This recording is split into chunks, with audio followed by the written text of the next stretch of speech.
Hello, YouTube. I hope that everybody is doing very well. Thank you for joining me today. Let's jump into this topic. Let's think about selective outrage. I think it's worthy of our time to explore. I will not be using any notes nor any script to guide me in my conversation with you today, so please forgive me if I misspeak and afford me the opportunity to make any corrections. I will not have the time to do any editing, nor do I really want to do so, as I wish to put my information, my thoughts out for consideration and for critical analysis by those who mean me well and who wish for information to be accurate and not to fall short of the potential of helping all of us to develop into something better than we were even minutes before. Some people who speak out in the cyber marketplace of ideas are in a lather after intense focus is generated on a commercial enterprise. Let not your failed perspicacity take you to cognitive purgatory. I say commercial because most has to be determined to be sufficiently interesting to generate revenue. Keep in mind, when encountering any media, we are always dealing with a business and the agenda of others. However, what we do with any information is for us to decide. Over the years, I have watched channels come and go. What I repeatedly see is this. A popular story surfaces. It may be important to a group. Focus is generated and various angles are explored. Then comes the opposing group. They assemble claims of accusation. Normally it goes like, "But hey, you did not give voice to this." If you see this as a sort of character assassination, then I would reason this is a fair and square judgment. Therefore, you are framed as insincere, or supposedly your content somehow has become impotent, even if all which was shared is free from error. Now, we do have those who use selective outrage.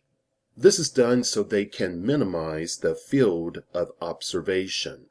This obviously keeps information, sometimes knowledge that has logical relevance to the matter at hand, from entering in cerebration.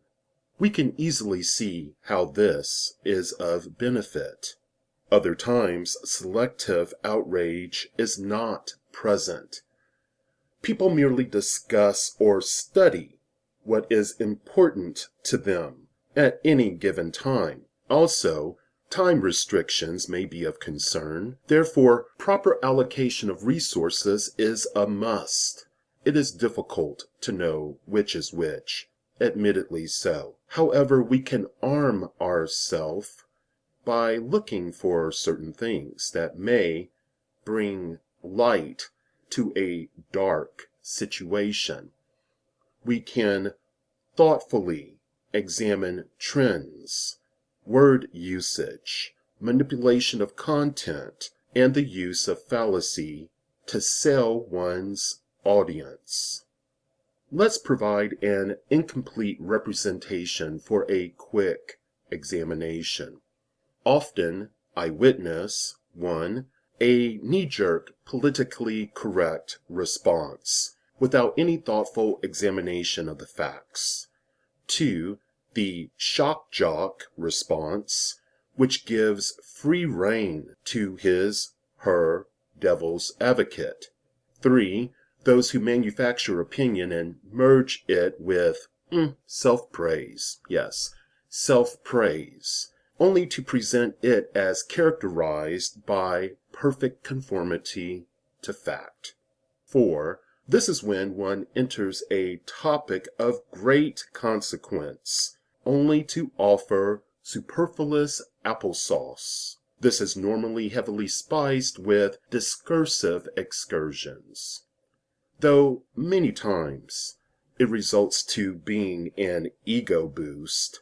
Oftentimes it can be rightfully likened to a military campaign, of course designed to achieve a specific objective within the foreign territory of your mind. There are other examples I can generate, but I deem this sufficient for our conversation. What do all of these have in common? There is several things to consider.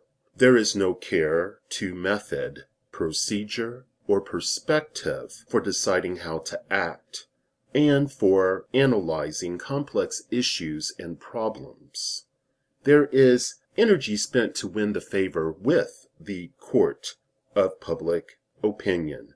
More often than not, it is people from these camps who generate pernicious memes. It is far from risible that these incidents are emblematic of broader problems in society across the country. The hiding behind claims of selective outrage cannot be owned by any specific group, but indeed has residence in an aspect of human nature. When examining anything politically or racially motivated, people conveniently forget that not everything about humans that is important is innate. Many deeply entrenched characteristics and features of human life are contingent, not essential. This also adds to the complexity of what one may select to dwell upon. I am not sure if the culprit of deception via false claims of selective outrage, emotions, and reasoning is amenable to scientific analysis or humanistic explorations.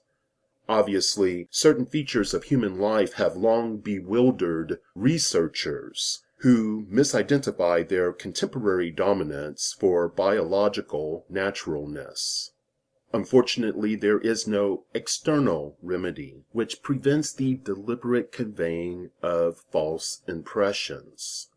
However, it remains clear that part of the issue is society often encourages and even rewards deception.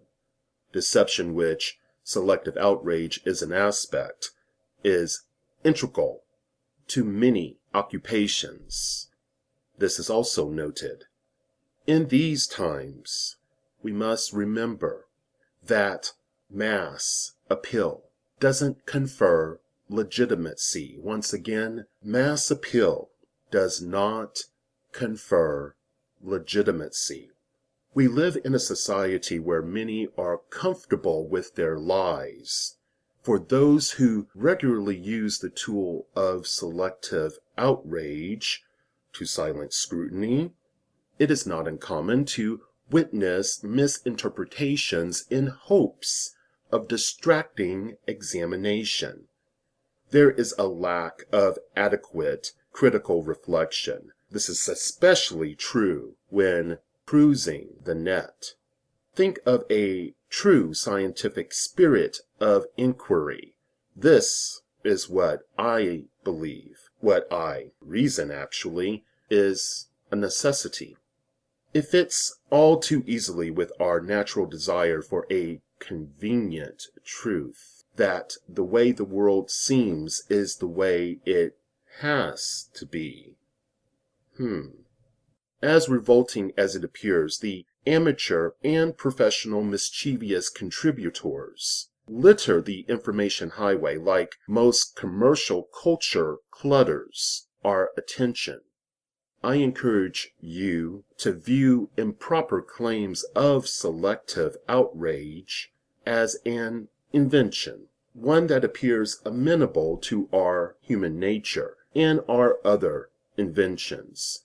and by its success functions to condition us, encourages us to accept the world others create until it seems like it could not have been otherwise. Thank you for your time. Be well.